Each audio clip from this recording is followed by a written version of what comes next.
equivalent. It's the Hebrew word Messiah is equivalent to the Greek word Christ, and they both do mean Anointed One.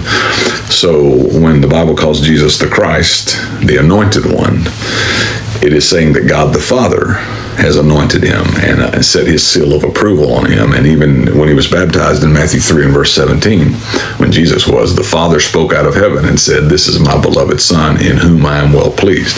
We have to please the Father in order to get to heaven. And we haven't pleased the Father on our own or by our own actions, but Jesus pleased him. God said, "This is my beloved Son in whom I am well pleased."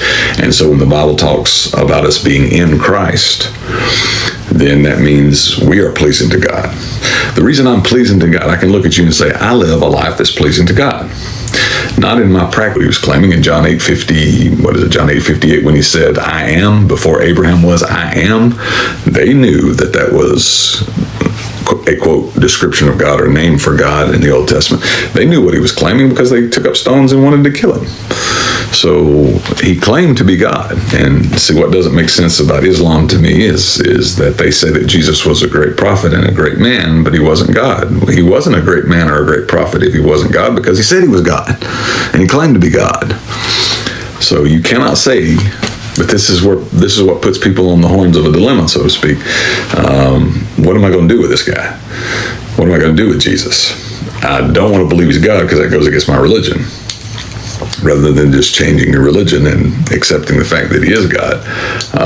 So I don't want to change. But I can't deny that he was a good man. I can't deny logically the tremendous impact for good that he's had on the world.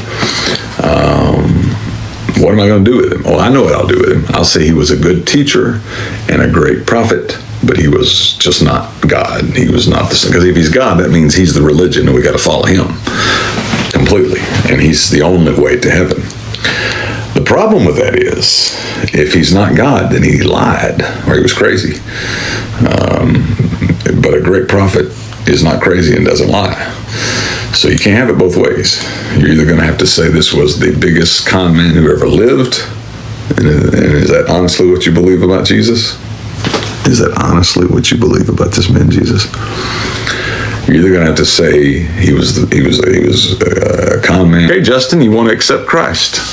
Came to the right place.